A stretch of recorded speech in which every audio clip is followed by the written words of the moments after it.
I refused to be my family's ATM and was branded selfish. When Mom demanded I pay her mortgage again, she had no idea what I planned next. The phone vibrated against my desk for the third time in 5 minutes. Mom, again. I let it buzz, watching it dance across my paperwork like a demented firefly while my stomach twisted into familiar knots. When it finally stopped, I counted to 10 before checking the voicemail. Yasmin, darling, why aren't you picking up? It's urgent, call me back immediately. I'm Yasmin, and at 35 I've become my family's personal bank. Not by choice, mind you, but through years of guilt-tripping, manipulation, and the crushing weight of obligation that comes with being the successful daughter. The phone buzzed again. This time I answered finally. Mom's voice crackled through the speaker. I've been trying to reach you all morning. I was in a meeting, Mom. What's wrong? Nothing's wrong exactly, we just need a small favor. Her tone shifted to that syrupy sweet register that always preceded a financial request. The mortgage payment is due next week, and your father's hours got cut again. I pressed my fingers against my temples. Mom, I just paid your mortgage 3 months ago. You promised that was the last time. But darling, we're family. Family helps each other. Besides, you're doing so well with your business. What's a few $1,000s to you? A few $1,000s, just like the few thousand last month for Savannah's car repairs, and the few thousand before that for Dad's medical bills, and the countless other few thousands that had drained my savings account over the years. I can't keep doing this, I said, my voice barely above a whisper. What was that? I said I can't. Oh, before I forget, she interrupted, Savannah needs new furniture for her apartment. Nothing fancy, just a living room set. I told her you'd help. The pen I'd been holding snapped in my hand, blue ink spreading across my fingers like a bruise. You told her what? Well, she saw that lovely leather sofa in your office, and I mentioned you'd probably be happy to help her get something similar. She's your sister, after all. I stared at the sofa in question, a piece I'd saved for months to buy, a symbol of my hard work. Now my mother wanted to turn it into yet another obligation. No.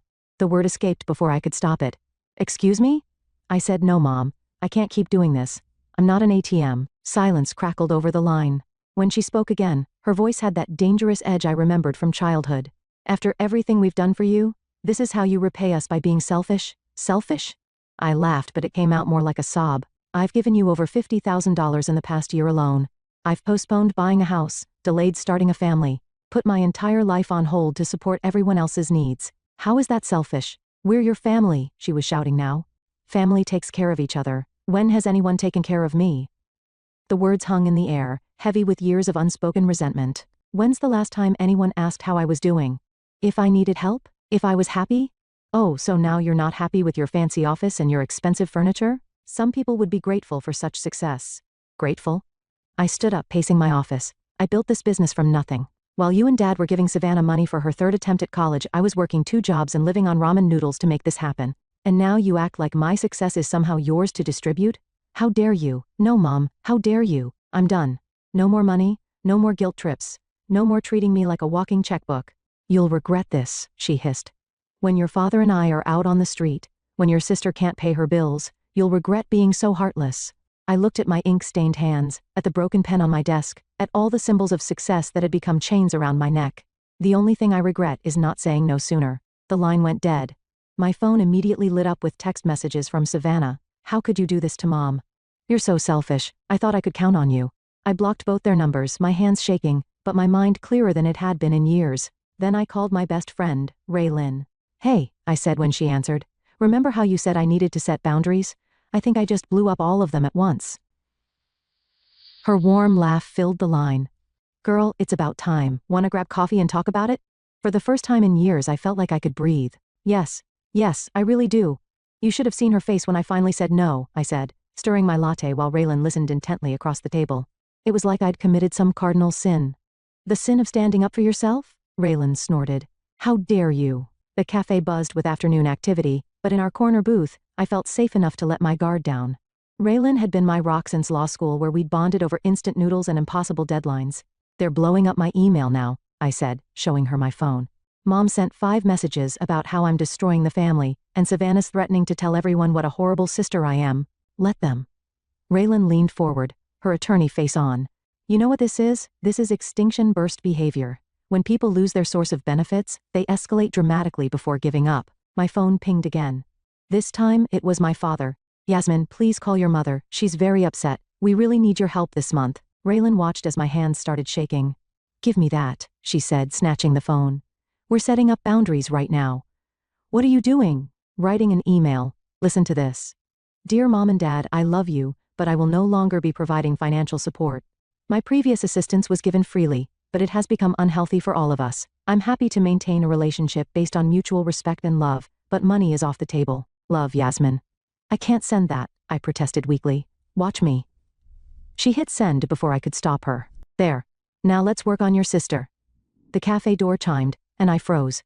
Savannah stormed in, her face red with anger. Of course, she'd know where to find me. I'd mentioned this cafe in our family group chat last week. How could you? She demanded, drawing stares from nearby tables. Mom's crying her eyes out. I started to shrink into my seat, but Raylan's foot nudged mine under the table. Stand tall, her eyes said. Savannah, I said, keeping my voice steady, this isn't the place. No, this is exactly the place. You sit here in your designer clothes, drinking your fancy coffee while our parents struggle? What kind of daughter are you? Raylan started to stand, but I touched her arm. I've got this. I faced my sister, channeling the confidence I used in business meetings. I'm the kind of daughter who's tired of being taken advantage of. The kind who's given everything she could until there was nothing left. The kind who's finally learning to say no. But the furniture? Buy your own furniture, Savannah. Get a job, take out a loan, do whatever adults do when they need money. I did it. You can too. Her face crumpled. But I can't. My credit's shot and no one's hiring in my field. That's not my problem anymore. The words felt foreign in my mouth but right. I love you, but I'm not responsible for your life choices. Fine, she spat. But don't come crying to us when you're all alone with nothing but your money to keep you company. As she stormed out, an elderly woman at the next table caught my eye.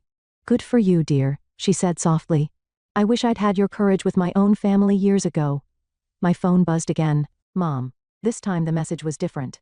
How dare you send such a cold email?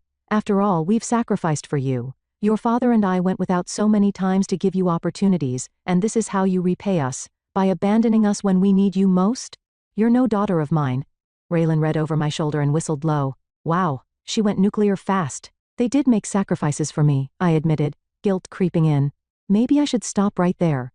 Raylan grabbed my hands. Yes, they made sacrifices, that's what parents are supposed to do, but you've more than repaid any debt. And now they're using those past sacrifices as weapons. It's emotional blackmail, pure and simple. I feel like I'm going to throw up, that's normal.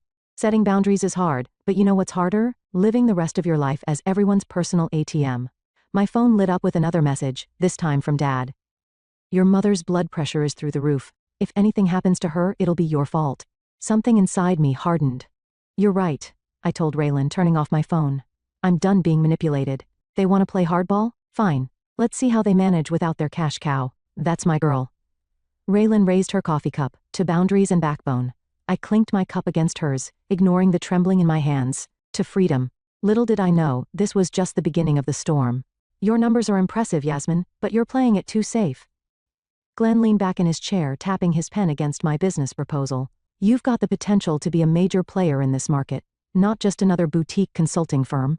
I'd sought out Glenn's mentorship after realizing how much my family drama had held me back professionally. As one of the city's most respected business consultants, his advice was worth its weight in gold. What do you suggest? I asked, trying to ignore another call from an unknown number. Probably my mother using someone else's phone again. Expansion. Strategic partnerships. You've built a solid foundation, but it's time to build the empire. He slid a business card across the desk. Start by meeting with Piper Hopkins. She's looking for partners in the tech sector. I nearly choked on my water. Piper Hopkins? She's my biggest competitor. Exactly. And she's either going to be your greatest ally or your worst nightmare. Choose which you prefer. Before I could respond, my office door burst open. Savannah stormed in, mascara streaking her cheeks. They're foreclosing on the house. She sobbed. Mom and Dad are going to be homeless, and it's all your fault. Glenn raised an eyebrow but said nothing. I took a deep breath, remembering Raylan's advice about maintaining boundaries. This is a private business meeting, Savannah. You need to leave. No. Not until you fix this. You have the money. We all know you do. I stood up, my voice steady despite my racing heart. Security, please escort my sister out, you heartless bitch. She lunged forward, but the security guard caught her arm. You'll regret this. Mom was right. Money has changed you. After she was gone, Glenn whistled low. Family business? Something like that. I straightened my jacket, trying to regain my composure. I'm sorry you had to see that. Don't be. I've seen worse, but this is exactly why you need to think bigger. He tapped the business card. Call Piper today. 2 hours later, I sat across from Piper Hopkins in her sleek downtown office. She was younger than I expected, maybe early 40s, with a sharp gaze that seemed to cut right through me. Glenn speaks highly of you, she said, not bothering with small talk. Says you've got untapped potential. I'm not convinced. Excuse me? Your firm is successful, sure, but you're playing small, safe like someone who's afraid to take real risks. She pulled up my company's financials on her tablet, or someone who's been dumping their profits into a black hole. My face burned. My financial decisions are none of your business. They are if we're going to be partners. She leaned forward. Let me be clear, I don't care about your family drama. I care about business. And right now, you're letting personal issues hold you back from something extraordinary. You don't know anything about me. I know you've been supporting your entire family for years. I know you've turned down major opportunities because you couldn't commit the capital, and I know you're finally ready to change all that. She smiled. Am I wrong? I stared at her speechless. Here's my offer, she continued. We merge our consulting divisions. You head the combined operation. We expand into 3 new markets within 18 months. No more playing safe. No more holding back. And if I say no, then I'll acquire your biggest clients one by one, until your firm is nothing but a footnote in my company's history. She shrugged. Your choice. My phone buzzed again. Another email from Mom, probably with more guilt and accusations. Without looking at it, I deleted it. When do we start? I asked. Piper's smile widened. Now that's more like it. She pulled out a contract. But first, let's talk numbers. The figures she proposed made my head spin. This wasn't just an opportunity. It was a chance to build something massive. Something that would put me so far beyond my family's financial demands that they'd never be able to touch me again. One condition, I said, surprising myself with my boldness. I want complete autonomy over my division. No interference, no matter what personal drama might surface. Piper laughed. Deal. Welcome to the big leagues, Yasmin. As I signed the contract, my phone lit up with a text from Dad. Your mother's in the hospital. Stress-induced panic attack. Hope you're happy with yourself. I turned the phone face down without responding. For the first time in my life, I was choosing my future over their manipulation. Ready to shake things up? Piper asked, extending her hand. I took it firmly. More than ready. The game was changing, and this time, I was playing to win. The merger announcement made headlines in the local business press. I was reviewing the coverage when my office door slammed open, making me jump. So this is why you abandoned us? Mom stood in the doorway, brandishing a newspaper. You were too busy making deals with our competitors? I pressed the security button under my desk. How did you get past reception? I told them I was your mother, which I am, though you seem to have forgotten that. She threw the newspaper on my desk. Millions in new funding, and you can't spare a dime for your own family? Ma'am, my security guard appeared at the door. You need to leave. Don't you dare. Mom's voice rose to a shriek. I carried you for 9 months. I sacrificed everything for you, and now you're having me thrown out like garbage? Mrs. Owens, the guard stepped forward. Please don't make this difficult. You're killing me, Yasmin. She clutched her chest dramatically. The stress, the shame, do you want me to die? Is that what you want? I kept my voice steady. What I want is for you to leave now. As security escorted her out, her wails echoed down the hallway. My own daughter, my flesh and blood. I was still shaking when Piper walked in minutes later. Interesting show in the lobby, she said dryly. I'm so sorry. Don't apologize, just handle it. We can't have family drama disrupting business. After she left, my phone rang. Savannah. Before you start, I said, answering. I'm not discussing. Mom's in the emergency room again, she cut in. Real this time, not just dramatics. Dad's with her, they're running tests. My stomach dropped. What kind of tests? Cardiac. The doctor says stress is literally killing her. Are you happy now? That's not fair. You know what's not fair? I lost my job last week. The startup I was working for went under. I can't make rent. Mom and Dad are losing their house, and you're out there making millions with some fancy merger. I pinched the bridge of my nose. Your financial problems are not my responsibility. No? Then whose are they? Mom and Dad spent their retirement fund putting me through college. They remortgaged their house to help you start your business. That was their choice. And now you're choosing to let them suffer. She was crying now. Mom might be dying, and you're sitting in your fancy office pretending we don't exist? I'm not pretending anything. I'm setting boundaries. Boundaries? She laughed bitterly. Is that what your rich friends call abandoning family? What happened to you, Yasmin? You used to care about someone besides yourself. The words stung more than I wanted to admit. I still care, but I can't keep enabling. Save it for your therapist. Just know that if anything happens to Mom, it's on you. The line went dead. I sat there staring at my phone until Raylan's call jolted me back to reality. Your sister's posting about you on Facebook, she said without preamble. It's getting ugly. I pulled up the post on my computer. There it was, complete with old family photos. My sister made millions today while our mother lies in the hospital. Money truly changes people. Remember this post when she tries to pretend she's self-made? She built her success on our family sacrifices. and then abandoned us when we needed her most. The comments were worse. Old family friends expressing shock and disappointment. Relatives I hadn't seen in years calling me heartless. Even some business contacts weighing in with concerned messages. It's a manipulation tactic, Raylan said firmly. They're trying to shame you into compliance. But what if they're right? What if I am being selfish? Stop. Remember why you started this?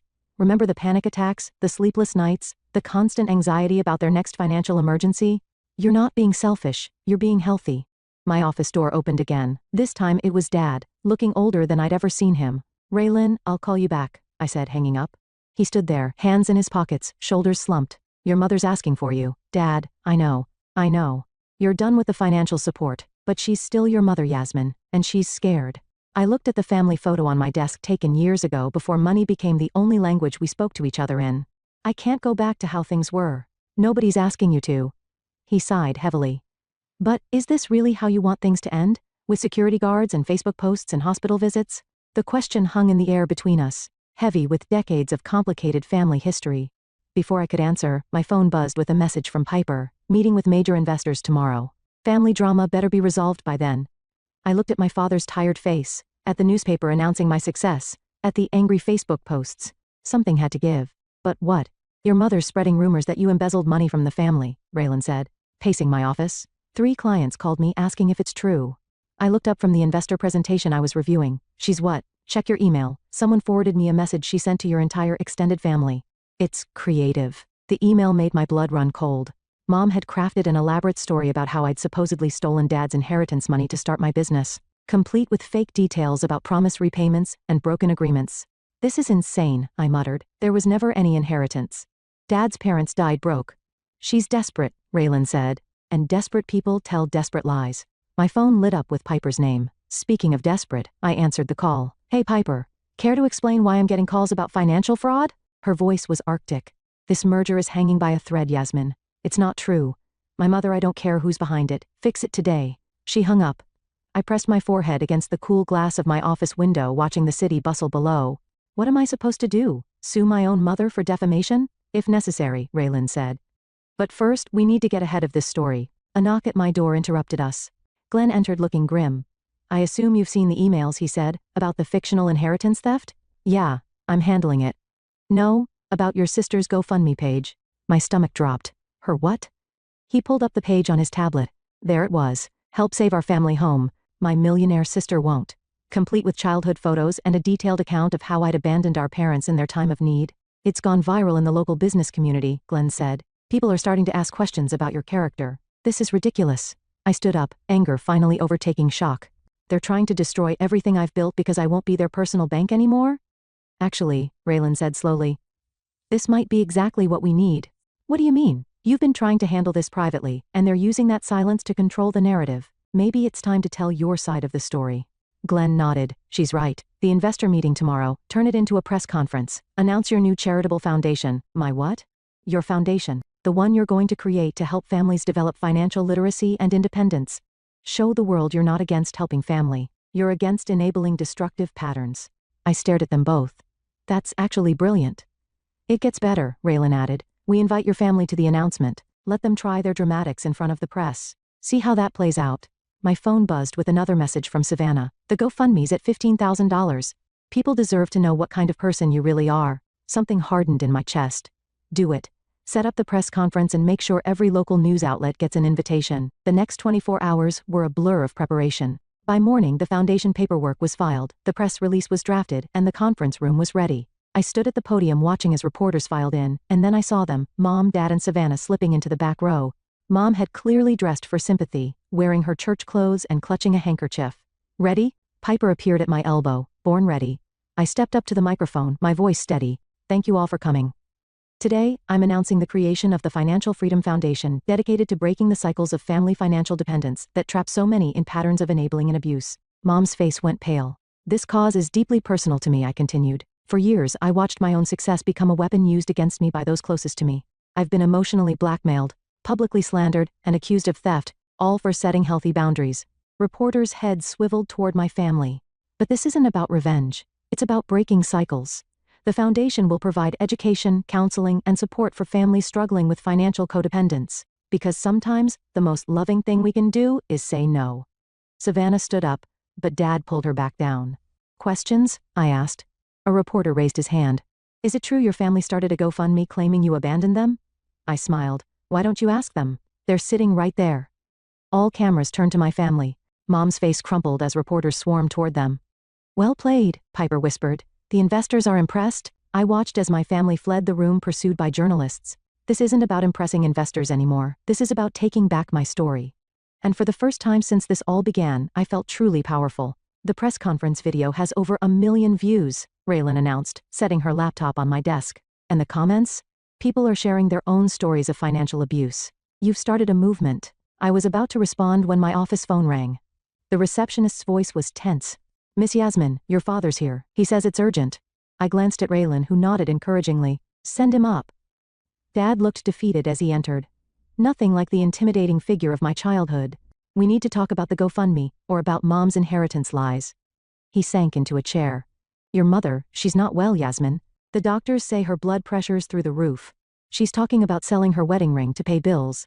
That's manipulation, and you know it. Maybe. He rubbed his face. But the foreclosure notice is real. We have 30 days. And you came here expecting I don't know anymore. He looked around my office, taking in the success he'd never achieved. Your mother's always handled the money. I just worked and handed over my paycheck, never questioned anything. That stops now, I said firmly. I'm done enabling, but I will help you help yourself. What does that mean? I pulled out a folder I'd prepared for exactly this conversation. The Foundation's first initiative, financial counseling, job placement assistance, debt management programs. But it comes with conditions, such as Mom has to attend therapy. You both need financial literacy classes, and the emotional manipulation stops completely. He stared at the folder. She'll never agree. Then you have a choice to make Dad stay trapped in her financial chaos, or take control of your own life. His hands trembled as he reached for the folder. And Savannah? Same offer applies, but the money game's end now. Your mother will see this as a betrayal. No, Dad. The betrayal was teaching me that love means emptying my bank account on demand. He stood slowly. I'll think about it. After he left, Raylan squeezed my shoulder. You okay? Before I could answer, my phone buzzed with a text from Savannah. Dad told us about your offer. You're really going to make our parents jump through hoops for help? You've changed. I typed back. Yes, I have. I'm no longer financing anyone's bad decisions. The offer stands if you want real change. Her response was quick. Keep your charity. We don't need your condescending help. They'll come around, Raylan said, reading over my shoulder. Maybe. But I'm done waiting for their approval. My phone rang again. Piper this time. The charity gala is confirmed for next month. Every major player in the industry will be there. Your family drama better not overshadow it. It won't, I promised. In fact, I'm sending them invitations. Are you insane? Trust me. They need to see what they're up against. After hanging up, I drafted the invitations. Formal, professional, leaving no room for misinterpretation. You are cordially invited to the Financial Freedom Foundation's inaugural gala. You're playing with fire, Raylan warned. No. I'm taking control of the narrative. They want to make this public? Fine. Let's see how their victim story plays in front of 300 business leaders. The responses came within hours. From Mom, how dare you flaunt your wealth while we're losing everything. You'll regret this public humiliation. From Savannah, count me in. Can't wait to show everyone who you really are. From Dad, is the offer in the folder still open? I forwarded Dad's message to my foundation's counselor, then turned to Raylan. Want to help me pick out a gala dress? Something that screams successful and unbothered. Girl, I thought you'd never ask. As we headed out, I received one final text from Mom. You think you've won? Wait until the gala. If you want to play hardball, we can play hardball. Should we be worried? Raylan asked. I thought about the security measures already in place. The press invited. The live stream planned. No. For the first time, I'm not afraid of their threats. Because you're stronger? Because I finally realized something. Their power only worked when I gave them my fear, and I'm not afraid anymore. My phone buzzed with another message from Dad. I've signed up for the financial literacy class. Don't tell your mother. I smiled. Maybe there was hope after all, just not in the way I'd always imagined. The gala was 2 weeks away. Let them plot and scheme. This time I'd be ready. The gala ballroom sparkled with success and influence. I stood at the entrance, greeting guests in my midnight blue gown, feeling powerful and prepared. Security guards were strategically positioned, and cameras live-streamed the event to thousands of online viewers. Quite a turnout, Piper said, appearing beside me. The governor just arrived. Any sign of my family? Your father's already inside alone. She raised an eyebrow. Should we be worried about the others? Before I could answer, a commotion erupted at the entrance. Mom burst in wearing her oldest church dress, Savannah, right behind her. There she is. Mom's voice carried across the ballroom. My millionaire daughter who wants to teach us about money while we lose our home. Heads turned, phones came out exactly as I'd expected. I approached them calmly, aware of all the cameras. Mom, Savannah, welcome. Your table is this way. Don't you dare act polite now. Mom's voice rose higher. Not after you humiliated us in the press. Mrs. Owens, one of the security guards, stepped forward. Please lower your voice. Or, what? You'll throw me out like my daughter threw us out of her life? I noticed Dad watching from across the room, looking pained but staying put. Good. The counseling was working. Mom, I said quietly, you have two choices. Join the event respectfully or leave. There's no third option. Savannah pulled out her phone, clearly ready to record whatever came next. Go ahead, Mom. Show everyone who she really is, who I really am. I turned to address the crowd of business leaders and journalists. Let me tell you who I really am. I'm someone who gave over $50,000 to my family last year alone, who paid mortgages, car payments, and credit card bills, while postponing my own life goals. Mom's face reddened. How dare you? I'm someone, I continued, my voice steady, who finally realized that true love doesn't mean enabling destructive patterns. That's why this foundation exists, to help break the cycles of financial abuse that tear families apart. Liar. Mom reached into her purse and pulled out a stack of papers. I have proof of everything you stole from us. Security moved forward, but I held up my hand. Let her speak. Everyone should hear this. Mom waved the papers triumphantly. Bank statements showing how she took your father's inheritance. The inheritance that never existed? Dad's voice cut through the tension. He walked over, standing beside me. Slada, stop. There was no inheritance, you know that. Charles, don't you dare. I'm done lying, he said firmly. I'm done watching you manipulate our daughter. I'm done enabling you myself. The room was silent except for the click of cameras. The foundation helped me see the truth, Dad continued. I've started counseling, taken financial classes. For the first time in 40 years, I have my own bank account. Mom's hands shook. Traitor, you've turned against me too? No, Mom, I said softly. He's turned toward health, like I did, like you can too. Health? Savannah scoffed. Is that what you call abandoning your family? This foundation offers real help. I gestured around the room. Counseling, education, job training, everything you need to build financial independence. But you have to want to change. Change? Mom's voice turned vicious. You want change? How's this for change? She turned to the crowd. My daughter slept her way to the top. Security finally stepped in, gently but firmly escorting her toward the exit. Savannah followed, still filming, but her face showed the first traces of doubt. As they left, Piper touched my arm. That couldn't have gone better if we'd scripted it. She was right. Every moment had been captured, every lie exposed, every offer of real help documented. The foundation's message couldn't have been clearer. Dad stayed by my side as I returned to hosting duties. I'm sorry, he said quietly. I should have stood up to her years ago. You're standing up now. That's what matters. My phone buzzed with a text from Savannah. Mom's crying in the car. Maybe you could send me information about those job training programs? Another buzz, this time from Mom.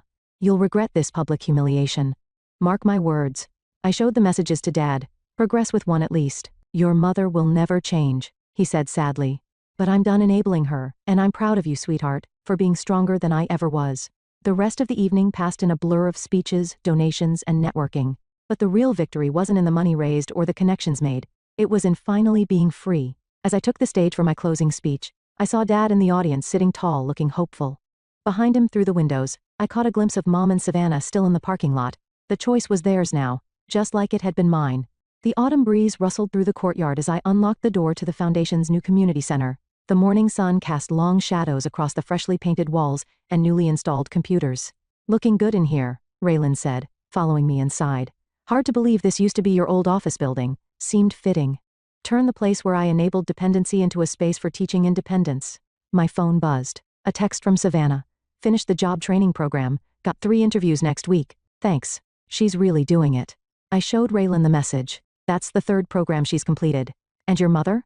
Before I could answer, the front door chimed. Dad walked in, looking healthier than I'd seen him in years. Ready for the group session? He'd become one of our most effective counselors, sharing his journey from financial enabling to independence. His divorce from Mom was almost final, and he'd moved into his own apartment for the first time in his life. How's Mom taking the divorce? I asked as we walked to the meeting room. About as well as you'd expect. Still claims I abandoned her, he sighed, but I'm not backing down this time. The meeting room was already filling up with people seeking help. I recognized the same desperate look I used to see in the mirror. People trapped in cycles of enabling, afraid to break free. Welcome everyone, Dad began. Today we're talking about setting boundaries without guilt. The door burst open. Mom stood there, clutching her designer handbag, the last expensive thing I'd bought her. So this is where you've all been hiding, she said, her voice bitter. Having little meetings about what a terrible mother I am. Mom, this is a private session, I said firmly. You're welcome to schedule your own counseling appointment. Counseling? I don't need counseling. I need my family back. She turned to the group. Do you know what she did? She abandoned us when we needed her most, and now she's poisoned my husband and daughter against me too. One of the participants, an elderly woman, stood up. Ma'am, I used to be like you, blamed my children for not supporting me, called them selfish for having boundaries. Want to know where it got me? Alone. Until this foundation helped me understand that love isn't about money. Mom's face crumpled. But they're all I have. No, Mom, I said gently. We're not all you have. You have yourself. You have choices. You can choose to get help, to learn independence, to build real relationships not based on financial control. I don't know how, she whispered. And for the first time in my life, I heard real vulnerability in her voice. That's why we're here. Dad stepped forward, not to judge or blame but to help break the cycle. The cycle you created? She snapped, but the words lacked their usual venom. Yes, he agreed. The cycle I helped create and maintain, but it stops now. I pulled out a folder, the same one I'd offered months ago. The offer still stands, Mom. Real help, real change, but you have to want it. She stared at the folder for a long moment. The room was silent, everyone watching this moment of truth. Finally she reached for it with trembling hands. I don't know if I can change. That's okay, the elderly woman said kindly. None of us thought we could either, but we're here to support you. Mom sank into an empty chair, clutching the folder like a lifeline. Can I stay for the session? I caught Dad's eye. He nodded. Of course, I said. That's why we're here. As Dad resumed the session, my phone buzzed with a message from Piper. Mergers complete. Empires built. Ready for phase 2? I looked around the room at Dad sharing his story, at Mom actually listening for once, at all the other families working to break free from toxic financial patterns. I typed back, already started. This is bigger than business now. Another text came in, this time from Savannah. Got the job.